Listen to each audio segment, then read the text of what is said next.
where the mind is without fear and the head is held high, where knowledge is free.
আমি সুবীর কুমার দাস, জোতারাপুর পরেশনাথ উচ্চ বিদ্যালয়ের বাংলা শিক্ষক। গতদিন আমি প্রখ্যাত কথা সাহিত্যিক সুবোধ ঘোষের বহুরূপী গল্পের প্রথম অংশটা পড়িয়েছিলাম। আজকে বাকি যেটুকু অংশ সে অংশটুকু পড়াবো। গতদিন যেখানে শেষ করেছিলাম সে অংশটা হচ্ছে হরিদা, তিনি একজন বহুরূপী। জগদীশবাবুর বাড়ির ঘটনাটা শুনে তার মন একটু উচাটন হয় এবং গল্পের কথক যিনি, তারা চার বন্ধু সেখানে আড্ডা মারতে আসেন হরি বাড়িতে। তাদেরকে বলেন যে আজকে একটা মজা দেখাবেন, তিনি খেলা দেখাবেন। ঠিকই, আমাদের সন্দেহ মিথ্যে নয়, হরিদা বললেন আজ তোমাদের একটা জবর খেলা দেখাবো। এবার হরিদার খেলা দেখানো মানে কি? হরিদার খেলা দেখানো মানে বহুরূপী সেজে কোথাও গিয়ে একটা বেশ মজা করা, সেটা যে জগদীশবাবুর বাড়িতেই হবে এটা তারা ভেবে উঠতে পারেননি। আমাদের দেখে আপনার লাভ কি হরিদা? আমাদের কাছ থেকে একটা সিগারেটের চেয়ে বেশি কিছু তো পাবেন না। হরিদা বললেন না, ঠিক তোমাদের দেখাবো না, আমি বলছি তোমরা সেখানে থেকো, তাহলে দেখতে পাবে। কোথায়? হরিদা বললেন আজ সন্ধ্যায় জগদীশবাবুর বাড়িতে। অবাক করা কাণ্ড, জগদীশবাবুর বাড়িতে হরিদা বহুরূপী সেজে যাবে। হঠাৎ জগদীশবাবুর বাড়িতে আপনার খেলা দেখাবার জন্য এত উৎসাহ জেগে উঠল কেন? হরিদা হাসেন, মোটা মতন কিছু আদায় করে নেব, বুঝতেই তো পারছো, পুরো দিনটা রূপ ধরে ঘুরে বেরিয়েও 2-3 টাকার বেশি হয় না। একবার বাইরে সেজে অবশ্য বেশি কিছু পাওয়া গেছিল, কিন্তু ওতেই বা কী হবে? ঠিকই তো, একটা সংসার চালানোর জন্যে যদিও হরিদার একার মুখ, যেটুকু পান সেটুকুতে চলে যায়, কিন্তু সেটাই বা কী? নিত্যবিখ্যাত অনুরক্ষা, প্রতিদিন বেরোতে হবে, না হলে পাওয়া যাবে না। একবার অবশ্য বাইজি সেজে ওই 8 টাকা কয়েক আনা পয়সা পেয়েছিলেন, সেটা দিয়ে হরিদার কয়েকদিনের সংসার খরচ চলেছিল। কিন্তু এভাবে কতদিন চলবে? এভাবে তো চলতে পারে না। তাই একবারে বড় দাও যদি মারা যায়, কেননা জগদীশবাবু তিনি 100 টাকা দক্ষিণা আর সোনার খড়মের বোল তৈরি করে একজন সন্ন্যাসীকে দিয়ে দিয়েছেন। সেই ওই মাপের যদি সন্ন্যাসীর অভিনয় করা যায়, তাহলে জগদীশবাবুর কাছ থেকে বেশ কিছুটা অর্থ হাতিয়ে নেওয়া যাবে। জগদীশবাবু তিনি বিরাট বড়লোক এবং ততোধিক কৃপণ, কিন্তু মুক্তির আকাঙ্ক্ষা তার প্রবল। তার হয়তো কোনো অন্তর্দাহ, যে অন্তর্দাহ থেকে তার মনে হয়েছে যে তিনি যে উপায়ে অর্থগুলো উপার্জন করেছেন সেটা সঠিক উপায় নয়, তাহলে সেই পাপ স্খলনের জন্য তিনি সাধুসঙ্গ করেন এবং সাধুদেরকে উপযুক্ত পরিমাণে দক্ষিণা দিয়ে বিদায় করেন, তাতে তার আত্মা, তার মনের একটা শান্তি হয়। ঠিকই বলেছেন হরিদা, সপ্তাহে বড়জোর একটা দিন বহুরূপী সেজে পথে বের হন হরিদা, কিন্তু তাতে 7 দিনের পেট চালাবার মতো রোজগার হয় না। হরিদা বলেন, না, এবার আর কাঙালের মতো হাত পেতে বকশিস নেওয়া নয়, এবার মারিত হাতি লুটিত ভাণ্ডার। হরিদার গ্রামের মানুষ, হরিদার এই কথার মধ্যে একটুখানি ব্যাকরণগত ভুল আছে। ব্যাকরণগত বলবো না, বলবো যে প্রবাদ প্রবচনগত ভুল আছে। আসল বাক্যটা হচ্ছে মারিত গণ্ডার লুটিত ভাণ্ডার। অর্থাৎ গণ্ডার মারাটা যেমন কষ্টকর কাজ, গণ্ডার তার পুরো দেহটা যে চামড়া দিয়ে ঢাকা থাকে সেটা একটা রীতিমতো বর্মের মতো। শুনেছি তাকে মারতে হলে নাকি 2 চোখের মাঝখানে কপালে টিপ করে গুলি ছুটতে হয়, ব্যর্থ হলেই অবস্থা খারাপ। তো সেই রকমভাবে বিরাট বড় ভাণ্ডার লুট করা, কৃপণ ধনির ভাণ্ডার লুট করা ততোধিক কঠিন কাজ। এবার সেই কঠিন কাজটাই করতে যাচ্ছে হরি। একেবারেই যা ঝেলে নেব তাতে আমার সারা বছর চলে যাবে, আর কিচ্ছু করতে হবে না, অন্তত একটা বছর তো নিশ্চিন্ত, একটা বছরের জন্য আর কিছু লাগবে না। কিন্তু সে কি করে সম্ভব? জগদীশবাবু ধনী মানুষ বটেন, কিন্তু বেশ কৃপণ মানুষ। হরিদাকে একটা যোগী সন্ন্যাসী কিংবা বৈরাগী সাজতে দেখে কত আর খুশি হবেন জগদীশবাবু? আর খুশি হলেই বা কত আনা বকশিস দেবেন? 5 আনার বেশি তো নয়, 5 আনা। আনা শব্দটা যখন দশমিক আমাদের পয়সা আসেনি, দশমিক অর্থাৎ 100 পয়সা, 100 ধরে যে পয়সা সেটা যখন আসেনি, তখন আনা, নয়া, কড়ি, বুড়ি এই সমস্ত পাই নানা রকম পয়সার ভাগ ছিল। আনা অর্থে 6 পয়সা, 16 আনায় তোমার 1 টাকা, 6 × 96 পয়সা। এবার যখন সেটা শতক্রিয়া হিসাবে চলে আসলো, তখন করা হলো কি, 4টে ভাগ করে নিয়ে প্রতি 4 আনার সঙ্গে 1 পয়সা করে অতিরিক্ত যোগ দিয়ে সেটাকে 100 পয়সায় 1 টাকা করে দেওয়া হলো। যে কারণে 4 আনা বললে আমরা 25 পয়সা, 8 আনা 50 পয়সা, 12 আনা 75 পয়সা, আর 16 আনায় 1 টাকা বলি। তো কত দেবে? খুব বেশি হলে 5 আনা, মানে 30 পয়সা। 5 × 6 30 পয়সা ম্যাক্সিমাম হাতে ধরাবে, তার বেশি তো দেবে না। হরিদা সেটা নিয়ে চিন্তিত নন। হরিদা বললেন, তোমরা যদি দেখতে চাও তবে আজ ঠিক সন্ধ্যাতে জগদীশবাবুর বাড়িতে থেকো। আমরা বললাম থাকবো, আমাদের স্পোর্টসে চাঁদা নেবার জন্য আজ ঠিক সন্ধ্যাতেই জগদীশবাবুর বাড়ির কাছে যাব। বড় চমৎকার আজকের এই সন্ধ্যার চেহারা। আমাদের শহরের গায়ে কতদিন তো চাঁদের আলো পড়েছে, কিন্তু কোনোদিন তো আজকের মতো এমন একটা স্নিগ্ধ, শান্ত উজ্জ্বলতা কখনো চারিদিকে এমন সুন্দর হয়ে ফুটে ওঠেনি। সুবোধ ঘোষ তিনি একটা অসাধারণ বর্ণনা দিচ্ছেন। শহরের গায়ে তো কতদিনই চাঁদ ওঠে, কিন্তু আজকের চাঁদ, আজকের যে আলো এত শান্ত স্নিগ্ধ অথচ এত উজ্জ্বল, এমন বহুদিন দেখা যায়নি, এমন তো কোনোদিন হয়নি। কেননা আজকে একটা বিশেষ দিন। আজকে হয়তো হরিদা তার জীবনের সেরা যে পারফরমেন্স সেটা দিতে যাচ্ছে এমন একজন মানুষের কাছে, যে মানুষটা জ্ঞানী, যে মানুষটা বিজ্ঞ, যে মানুষটা এলাকার মান্যগণ্য মানুষ। ধরা পড়লে, যদি ধরা পড়ে যায়, তাহলে হয়তো হরির মান সম্মান নিয়ে টানাটানি পড়ে যাবে, অপমানের অন্ত থাকবে না। সুতরাং বিরাট একটা পরীক্ষা, এ পরীক্ষায় হরিকে উত্তীর্ণ হতেই হবে।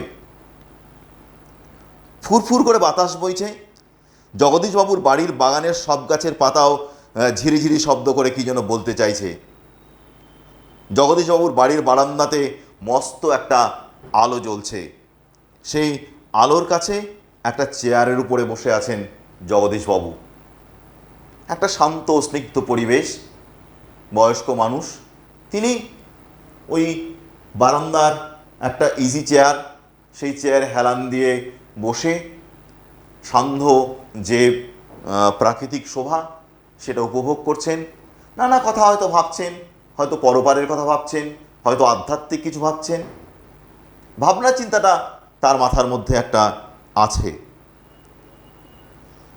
সাদা মাথা, সাদা দাড়ি, সৌম্য, শান্ত ও জ্ঞানী মানুষ জগদীশবাবু। একেবারে শান্তশিষ্ট মানুষ। আমরা আমাদের স্পোর্টসের চাঁদার খাতাটিকে জগদীশবাবুর হাতে তুলে দিয়ে দাঁড়িয়ে আছি।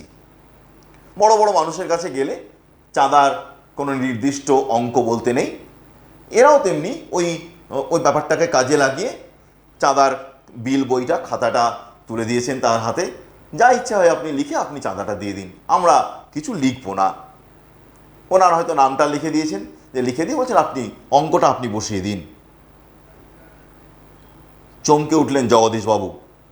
জগদীশবাবুর পাড়ার বাগানের বারান্দার সিঁড়ির দিকে তাকিয়ে জগদীশবাবু দুই বিস্মিত চোখ অপলক হয়ে গেল। আমরাও চমকে উঠেছি বই কি, আশ্চর্য হয়েছি, একটু ভয়ও পেয়েছি, কারণ সত্যিই যে বিশ্বাস করতে পারছি না। সিঁড়ির কাছে এসে দাঁড়িয়েছে, সে কি সত্যিই হরিদা? ও চেহারা কি সত্যিই কোনো বহুরূপীর হতে পারে? জটা জুটোধারী কোনো সন্ন্যাসী নয়, হাতে কমণ্ডলু নেই, চিমটে নেই, মৃগচর্মের আসনও নেই, সঙ্গে গৈরিক সাজও নেই। একটা ট্র্যাডিশনাল সন্ন্যাসী, ট্র্যাডিশনাল সাধু, একটা পরিচিত যে রূপটা আমাদের চোখের সামনে ফুটে ওঠে। মাথার উপরে জটা, গায়ে গেরুয়া রঙের পোশাক, হাতে চিমটা, এক হাতে চিমটা, এক হাতে কমণ্ডলু, কপালে চন্দনের তিলক, এ সমস্ত থাকতে পারে, হাতে তামার বালা, পিতলের বালা, গলায় রুদ্রাক্ষের মালা, এই সমস্ত নানা রকমের একটা পোশাক, যেটা দিয়ে বোঝা যায় যে এটা একটা সন্ন্যাসী। এক কথা বলতে বলতে ড্রেস কোড, সেরকম কিচ্ছু নেই। তার বদলে কি আছে? আদুর গা, খালি গা, গায়ে কোনো পোশাক নেই, ঊর্ধ্বাঙ্গ অনাবৃত, আর একটি তার উপর একটি ধবধবে সাদা উত্তরীয়। উত্তরীয় এক ফালি কাপড়, যে কাপড়টা কোনাকুনি বা আড়াআড়িভাবে কিংবা গলায় উপর থেকে নিচে এভাবে ঝোলানো থাকে, শুধুমাত্র ঊর্ধ্বাঙ্গের সামান্য একটু লজ্জা নিবারণের জন্য। একটা উত্তরীয়, পরনে ছোট বহরের একটা সাদা থান, কিচ্ছু নেই, কোনো আড়ম্বর নেই। একটা সন্ন্যাসীর যে আড়ম্বরগুলো থাকা উচিত, কিচ্ছু নেই, শুধু একটা সাদা উত্তরীয় আর তার সঙ্গে একটা ছোট্ট সাদা থান। মাথায় ফুরফুর করে উঠছে শুকনো সাদা চুল, ধুলো মাখা পা, হাতে একটা ঝোলা। সে ঝোলার ভিতরে শুধু একটা বই, গীতা। গীতা বের করে কি যেন দেখলেন এই আগন্তুক, তারপর নিজের মনেই হাসলেন। গীতা অর্থাৎ শ্রীমদ্ ভাগবত গীতা। তোমাদের মধ্যে যেটা ভুল হয়, ভাগবত আর ভাগবত গীতা দুটো একদম আলাদা জিনিস। শ্রীমদ্ ভাগবত গীতা মহাভারতের অংশ।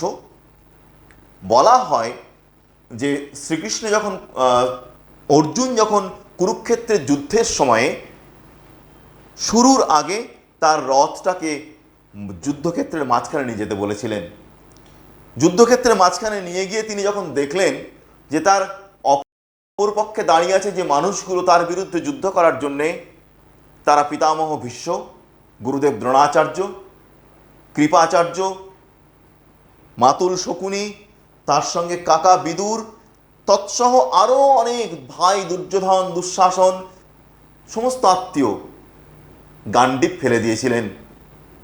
বলেছিলেন যে এই আমার পিতৃপিতামহ গুরু, তাদের রক্ত রাঙিয়ে আমার হস্তিনাপুরের সিংহাসনের কোনো প্রয়োজন নেই। সেই সময়ে কৃষ্ণ তার বিশ্বরূপ দর্শন করান এবং তাকে যে উপদেশগুলো দিয়েছিলেন, বলা হয় সেই উপদেশগুলোই হচ্ছে শ্রীমদ্ ভাগবত গীতা। তার মধ্যে কর্মযোগ, তার মধ্যে জ্ঞানযোগ, তার মধ্যে ভক্তিযোগ, বিভিন্ন রকমের যোগের কথা বলা আছে, যেগুলো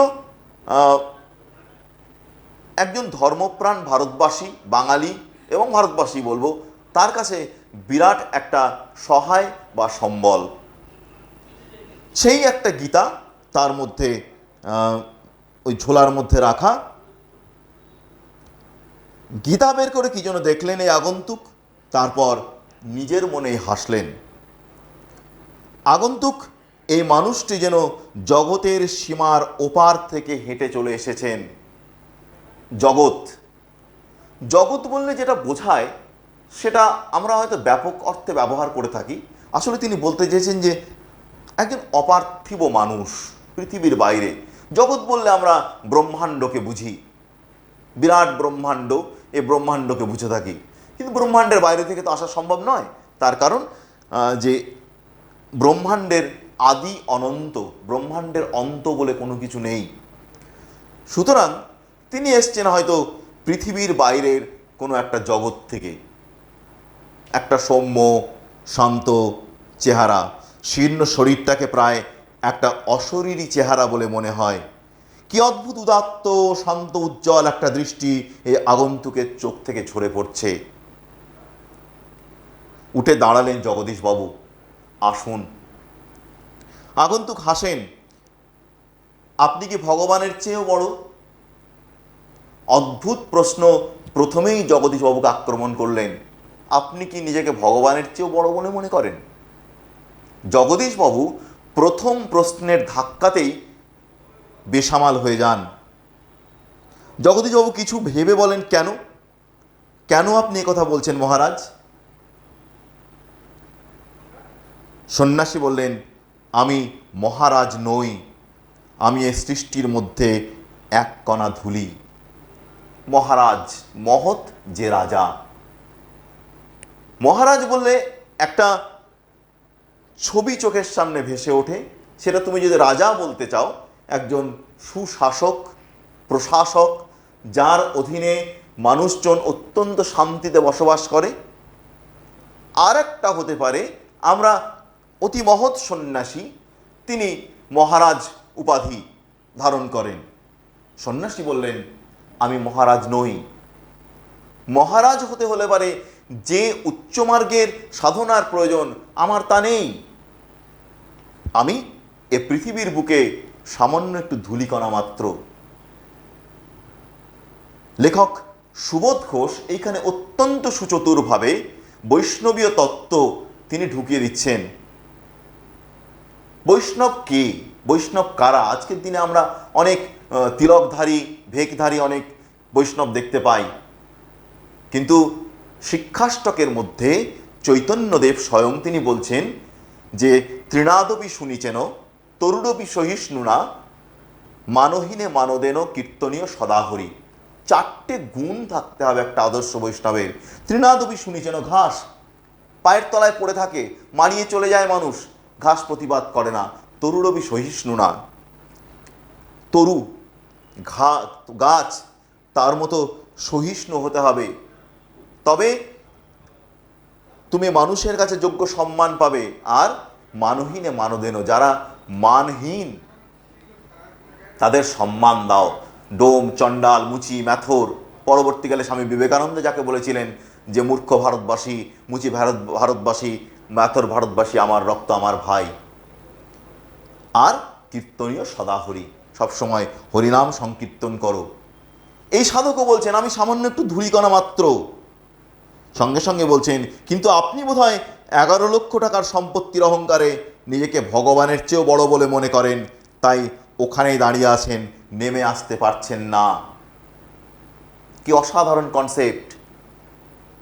রবীন্দ্রনাথ তিনি বলছেন যে মানুষ নিচুতলার মানুষের সঙ্গে সেই নিম্নে নেমে এসো, নহিলে নাহিরে পরিত্রাণ। যারা অনেক উঁচুতে দাঁড়িয়ে আছি তাদেরকে নিচে নামতে হবে, সাধারণ মানুষের সঙ্গে এক আসনে নামতে হবে, না হলে উপায় নেই। বলছেন যে আপনি মাত্র 11 লক্ষ টাকা, এই বিরাট ব্রহ্মাণ্ডের কাছে ওই 11 লক্ষ টাকা কতটুকু? 11 লক্ষ টাকার সম্পত্তি আপনার আছে বলে আপনি নিজেকে ভগবানের চেয়েও বড় বলে মনে করছেন, যদিও সেই সময়ে 11 লক্ষ টাকাটা অনেক বেশি দামি, অনেক দাম, এখন কয়েক কোটি টাকা দামের সমান। ভগবানের চেয়েও বড় বলে মনে করছেন। হঠাৎ করে একটা ধাক্কা খেয়ে জগদীশবাবু সেই মুহূর্তে সিঁড়ি ধরে নেমে যান। জগদীশবাবু, আমার অপরাধ হয়েছে, আপনি রাগ করবেন না। জগদীশবাবু জ্ঞানী মানুষ, তিনি, আমরা আগে দেখেছি, তিনি শান্ত শিষ্ট একজন স্থিতধী মানুষ। তিনি বলছেন, আমার অপরাধ হয়ে গেছে, আপনি আমাকে মার্জনা করবেন। আগন্তুক আবার হাসেন, আমি বিরাগী। রাগ নামে কোনো রিপু আমার নেই, একদিন ছিল, সেটা পূর্বজন্মের কথা। বলছেন আমি বিরাগী, আমার কোনো রাগ নেই। রাগ শব্দটা দুটো অর্থে ব্যবহার হয়। একটা রাগ ব্যবহার হয় ক্রোধ, আর একটা রাগ ব্যবহার হয় অনুরাগ। তিনি দুটো অর্থেই ব্যবহার করেছেন। তিনি ক্রুদ্ধ হন না, তার কোনো রাগ নেই। আর দ্বিতীয়ত হচ্ছে, পার্থিব কোনো বস্তুর প্রতিও তার যে অনুরাগ নেই, সেটাও তিনি বোঝাতে চাইলেন। আর রাগ নামে কোনো রিপু আমার নেই। আমরা যখন জন্মাই, আমরা যখন জন্ম নিই, তখন আমাদের মধ্যে ইনবিল্ট 6টা রিপু বা শত্রু থেকেই যায়। ষড়রিপু: কাম, ক্রোধ, লোভ, মোহ, মদ এবং মাৎসর্য। এই 6টা রিপু নিয়ে আমরা জন্মাই। যে 6টা রিপু পরবর্তীকালে যে যেভাবে কন্ট্রোল করতে পারে, তার জীবনটা সেরকম তৈরি হয়। যারা সন্ন্যাসী, জ্ঞানী মানুষ, তারা এই 6টা রিপু জয় করতে পারেন। কিন্তু আমাদের মতো যারা সাধারণ মানুষ, গৃহী মানুষ, আমাদের পক্ষে ষড়রিপুর বন্ধন থেকে বাইরে বেরিয়ে আসা সম্ভব হয় না। তিনি বিরাগী, তাই বলছেন যে আমি এই 6টা রিপু জয় করেছি। তার মধ্যে রাগ বা ক্রোধ, এই রিপুটা আমার নেই। ছিল এক সময়, সেটা পূর্বজন্মের কথা। পূর্বজন্মে সন্ন্যাস নেওয়ার আগের কাহিনী। সন্ন্যাস নেওয়ার পরে আর আমার সেটা নেই। এদেরকে সন্ন্যাস নেওয়ার পরে দ্বিজত্ব প্রাপ্তি হয়, বলা হয় দ্বিজ, দ্বিতীয়বার জন্ম হয়েছে তার। সেটা পূর্বজন্মের কথা। জগদীশবাবু বলছেন, বলুন এখন আপনার কিভাবে সেবা করব। জগদীশবাবু সন্ন্যাসীকে সেবা করে তুষ্ট করার জন্যে সবসময় ব্যস্ত হয়ে থাকেন। এর আগের সন্ন্যাসী যিনি এসেছিলেন, তিনিও তার সেবা নিয়েছেন এবং যথেষ্ট পরিমাণে অর্থ সেবা নিয়ে গেছেন। একেও বললেন, আপনার কি সেবা করব। বিরাগী বলেন, ঠান্ডা জল চাই, আর কিছু না। শুধুমাত্র একটু জল চাইলেন। ঠান্ডা জল খেয়ে নিয়ে হাঁপ ছাড়েন বিরাগী।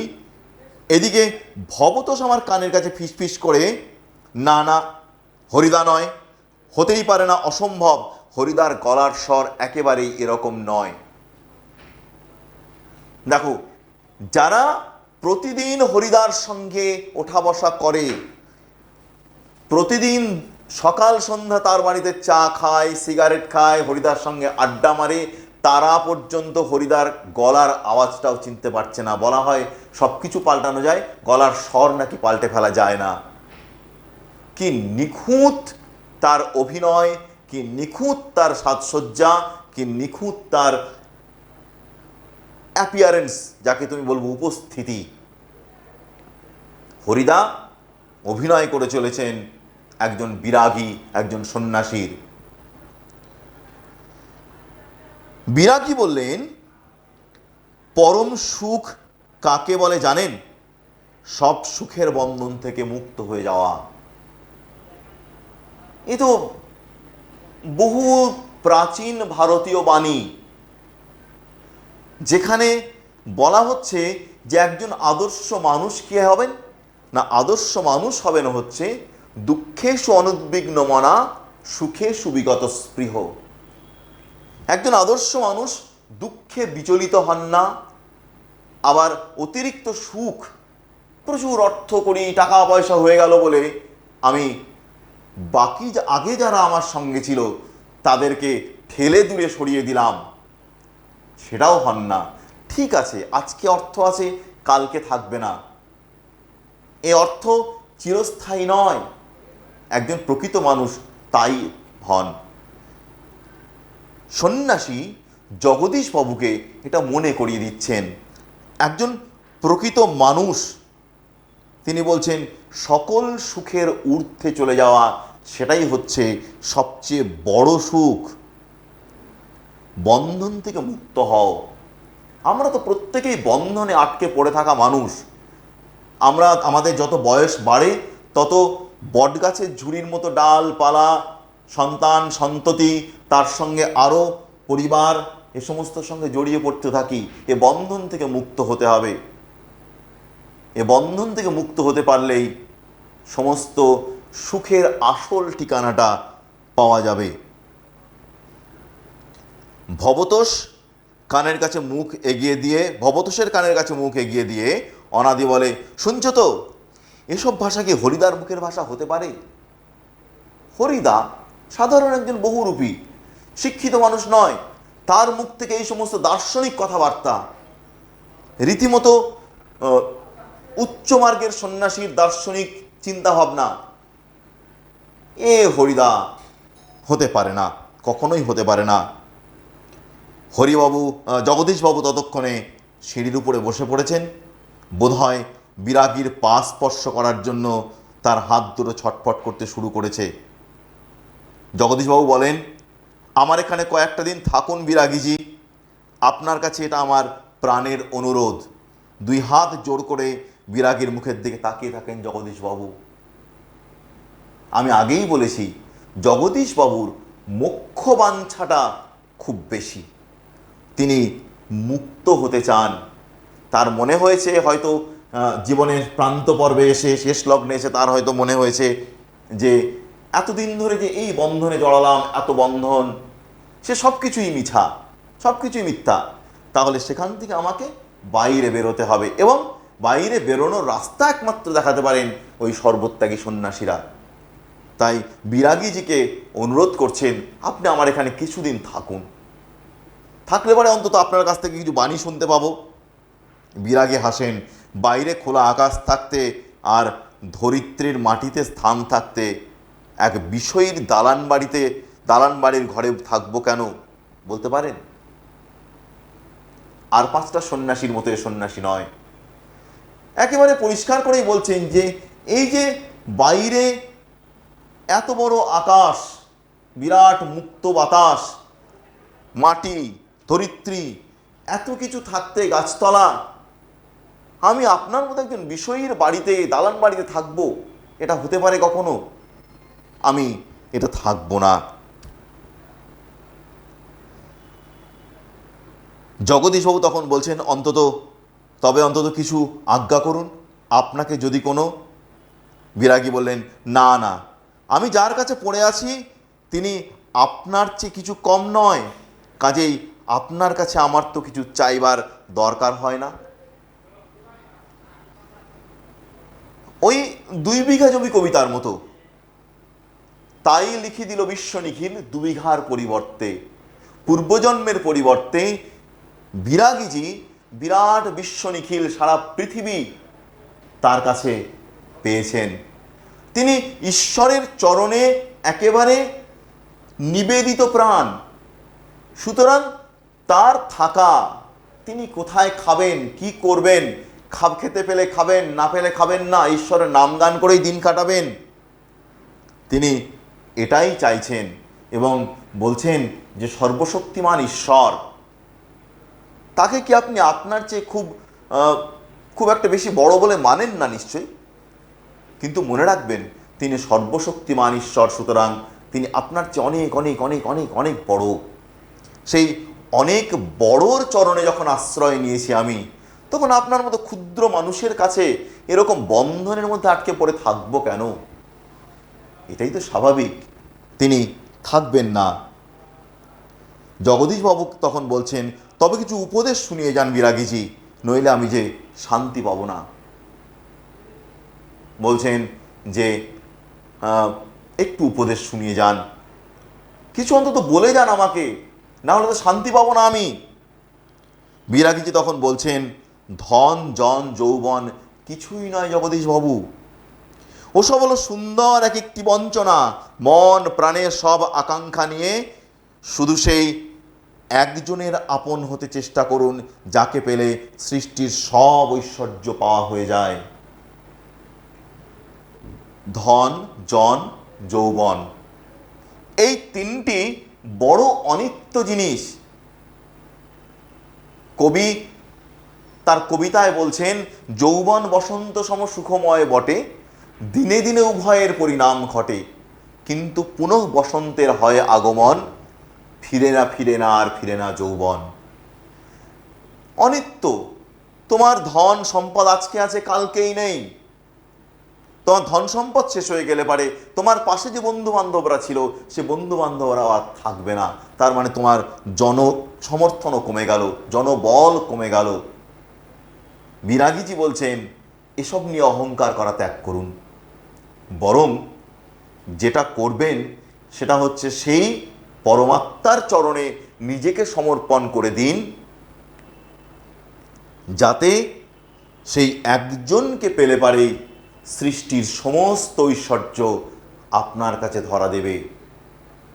দেখবেন আপনার এই যে মুক্তির জন্য এত লালসা, এত চেষ্টা, এসব কিচ্ছু করতে হবে না, তিনি আপনাকে মুক্তির পথ বলে দেবেন এবং আপনি ধীরে ধীরে মুক্ত পুরুষ হয়ে যাবেন। এই পৃথিবীর কোনো কিছুর প্রতি আপনার আর আকর্ষণ থাকবে না বলে তিনি, আচ্ছা আমি চলি, তিনি বেরিয়ে চলে গেলেন। জগদীশবাবু বলেন, আপনি 1 মিনিট থাকুন বিরাগীজি। বললেন, জাস্ট মাত্র 1 মিনিট, আপনি একটু অপেক্ষা করুন। সিঁড়ির উপর অচঞ্চল হয়ে 1 মিনিট দাঁড়িয়ে রইলেন বিরাগী। আজকের চাঁদের আলোর চেয়েও স্নিগ্ধ হয়ে এক জ্যোৎস্না যেন বিরাগীর চোখ থেকে ঝরে পড়ছে। ভবতোষ ফিসফিস করে, না না, ওই চোখ কি হরিদার চোখ হতে পারে? অসম্ভব। ওরা যে কজন চাঁদা নিতে গেছিলেন তারা পুরো যত রকমভাবে পরীক্ষা করা সম্ভব, আমি ধরেই নিচ্ছি জগদীশবাবু তিনি একটা ঘোরের মধ্যে ছিলেন, তিনি একটা ঘোরের মধ্যে আসেন, তিনি ধরতে পারছেন না, কিন্তু বাকি যে কজন চাঁদা নিতে গেছিল তারা তো জানতো যে আজকে সন্ধ্যাবেলা হরিদা ওখানে যাবে। সুতরাং যত রকমভাবে তাকে পরীক্ষা করা সম্ভব, গলার স্বর, তার শাস্ত্রজ্ঞান, তার যে চেহারা, তার গায়ের রং, তার চুল, তার হাঁটা চলা করা, সব কিছুতে পরীক্ষা করে ধরে দেখে নিয়ে যে সিদ্ধান্তে তারা এসেছে, বলছেন অসম্ভব, ওই চোখ হরিদার চোখ হতে পারে না। হরিদা, আমরা জানি, আমরা যারা গল্প পড়ছি তারা জানি ওটা হরিদাই। হরিদা সসম্মানে একেবারে প্রাচীন বাংলায় যাকে বলে জলপানি পাওয়া, অর্থাৎ স্কলারশিপ পাওয়া, তাতে উত্তীর্ণ হয়ে গেছেন। জগদীশবাবু হাতে একটা থলি, থলির ভিতরে নোটের তাড়া। বিরাগীর পায়ের কাছে থলিটা রেখে দিয়ে ব্যাকুল স্বরে প্রার্থনা করেন জগদীশবাবু, এই প্রণামী, এই সামান্য 101 টাকা গ্রহণ করে আমাকে শান্তি দান করুন বিরাগীজি, আপনার তীর্থ ভ্রমণের জন্য এই টাকা আমি দিলাম। বিরাগীজিকে একতাড়া নোট, 101 টাকা। আজকের দিনে 101 টাকা তেমন কোনো মূল্য নেই, 101 টাকা একটাই নোটে 100 টাকা, কিন্তু তখন 101 টাকা একটা দক্ষিণা দিচ্ছেন মানে বুঝতে হবে প্রথমত ধনী, দ্বিতীয়ত তার ভক্তির যে পরিমাণ সে পরিমাণটাও অনেক বেশি। তার পায়ের কাছে 101 টাকা রেখে দিয়ে বললেন যে এই টাকাটা আপনি গ্রহণ করুন, এটা আমি আপনার তীর্থ ভ্রমণের জন্য দিচ্ছি। বিরাগী হাসেন, আমার বুকের ভিতরে যে সব তীর্থ, ভ্রমণ করে দেখবার তো কোনো দরকার হয় না।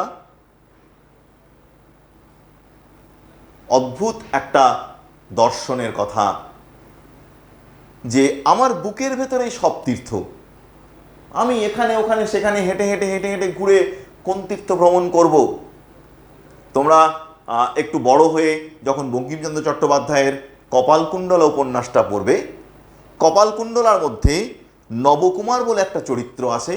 সে নবকুমার, সে পরিষ্কার করেই বলছে যে তীর্থ ভ্রমণ করে কখনো পুণ্য অর্জন করা যায় না। পুণ্য অর্জন করতে হলে ঘরে বসেই তীর্থ ভ্রমণের সমান পুণ্য অর্জন করা সম্ভব। তার জন্য এখানে ওখানে সেখানে শরীরের কষ্ট করে ঘুরে বেড়াতে হবে এমন কোনো বাধ্যবাধকতা নেই। এখানেও সে কথাই বলা হচ্ছে, বুকের ভেতরেই সব তীর্থ, বুকের ভেতরেই মন্দির, মসজিদ, কাবা, গির্জা, সব বুকের ভেতরেই। সত্যেন্দ্রনাথ বলছেন, কোথায় স্বর্গ কোথায় নরক কে বলে তা বহুদূর, মানুষের মাঝে স্বর্গ নরক, মানুষ এতে সুরাসুর, মানুষই অসুর মানুষই দেবতা। জগদীশবাবুকে আরও একবার এই দার্শনিক তত্ত্বটা মনে করিয়ে দিলেন। জগদীশবাবু ততোধিক গদগদ হয়ে, ততোধিক কান্নার স্বরে বললেন, আমার অনুরোধ বিরাগীজি। স্বনির্বন্ধ অনুরোধ করছেন, পায়ে ধরে অনুরোধ করছেন। বিরাগী বলেন, আমি যেমন অনায়াসে ধুলো মারিয়ে চলে যেতে পারি, তেমনি অনায়াসে সোনাও মারিয়ে চলে যেতে পারি, কিচ্ছু দরকার নেই। আমার পায়ের তলায় যেমন ধুলো পড়ে থাকে, আমি একবার ঘুরেও তাকাই না।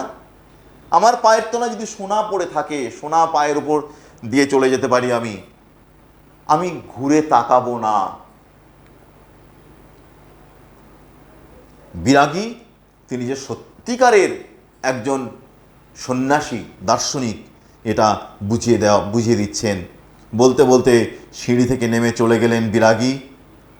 101 টাকার থলিটা সিঁড়ির উপরে পড়ে রইল, সেদিকে ভুলেও একবার তাকালেন না তিনি। দেখো, এর আগের সন্ন্যাসী যিনি ছিলেন, তিনি কিন্তু ওই 101 টাকা দক্ষিণা সোনা সব কিছু নিয়ে গেছিলেন, এবং তিনি হাত পেতে টাকা নেবেন না জন্যে ঝোলাটা খুলে দিয়েছিলেন তার মধ্যে টাকা দিয়ে দেওয়ার জন্যে। বিরাগী কিন্তু একবার পিছন ফিরে ঘুরেও তাকালো না, কি পড়ে থেকে গেল।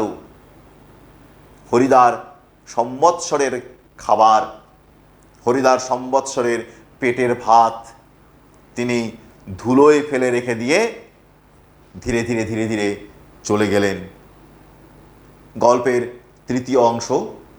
আমরা তোমার প্রথম দিন বলেছিলাম যে সুবোধ ঘোষের গল্প, সেই গল্পগুলো একটা অদ্ভুত জায়গায় গিয়ে শেষ হয়, যে জায়গাটা আমরা আশা করি না।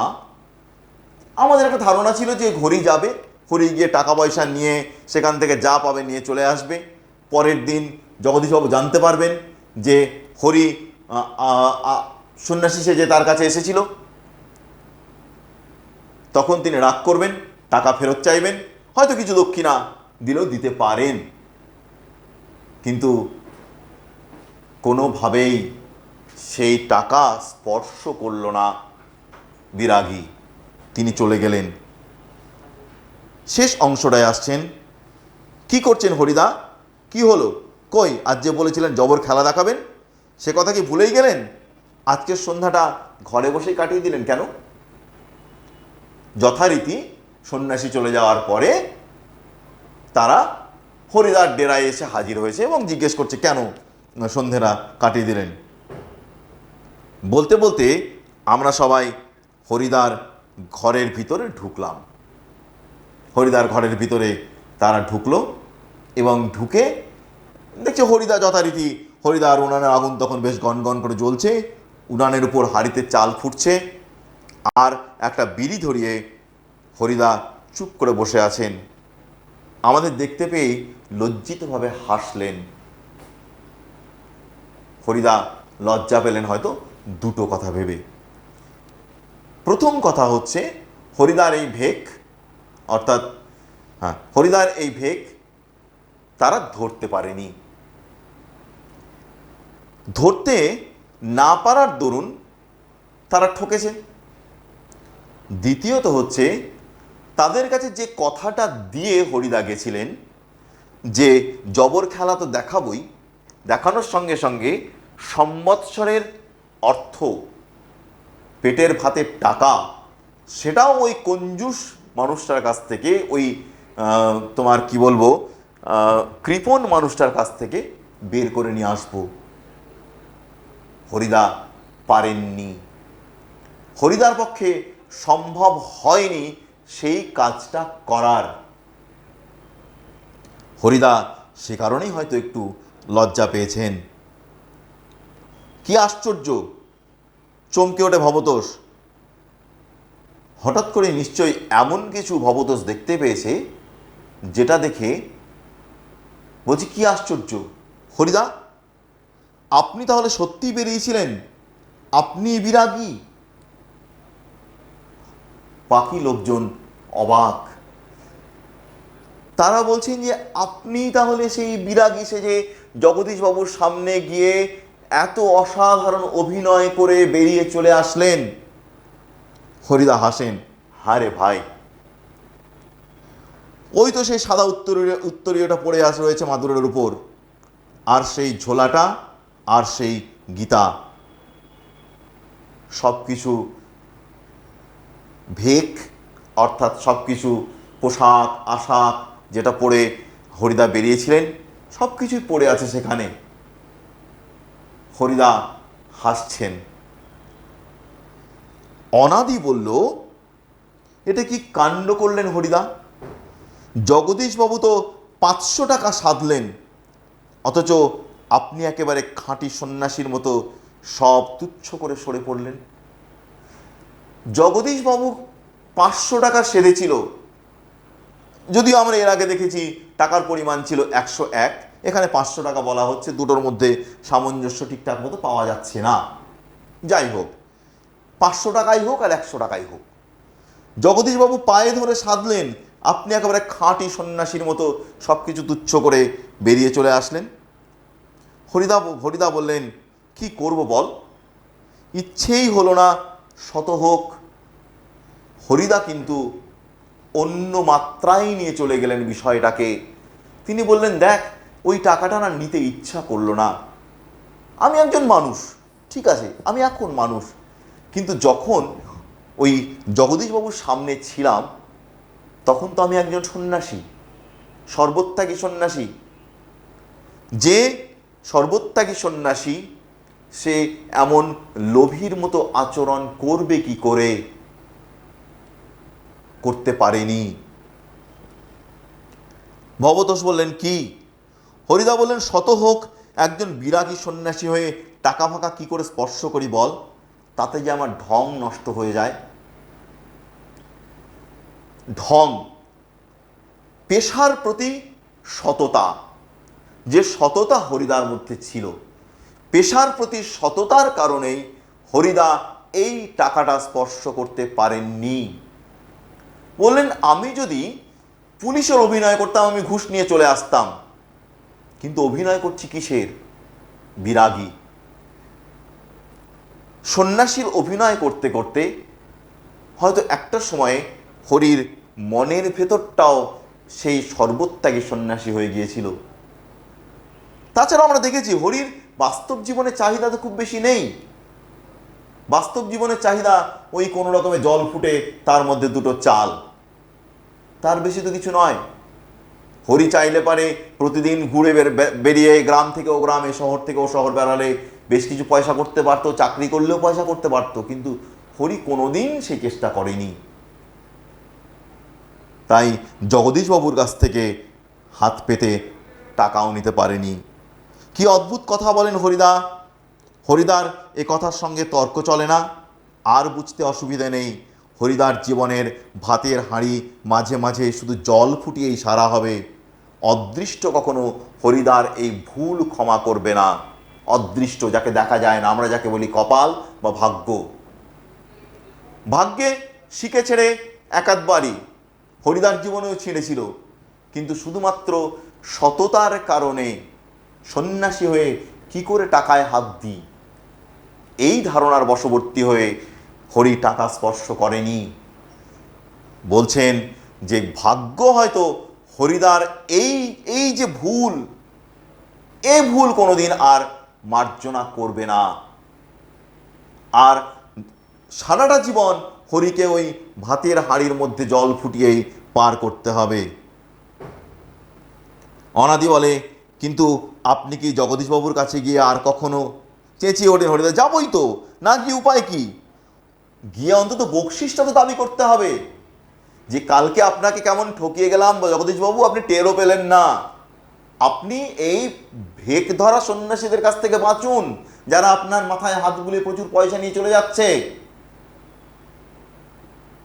জগদীশবাবুর কাছে তিনি গিয়ে হরি গিয়ে বলে আসবে সে কথা, এবং সঙ্গে বকশিসও নিয়ে আসবে। বকশিস চেঁচিয়ে ওঠে ভবতোষ, সেটা তো বড় জোর 8 আনা কিংবা 10 আনা। 8 আনা কিংবা 10 আনার সঙ্গে 101 টাকা নগদের কি কোনো তুলনা চলে? আসলে যারা হরির সঙ্গে আড্ডা মারতে আসে, তারা তাদের মানসিকতার সঙ্গে, তাদের মনের গড়নের সঙ্গে হরির মনের গড়নের অনেক ফারাক। তারা প্রত্যেকে বিষয়ী মানুষ, হরির বিষয় সম্পদ কিচ্ছু নেই।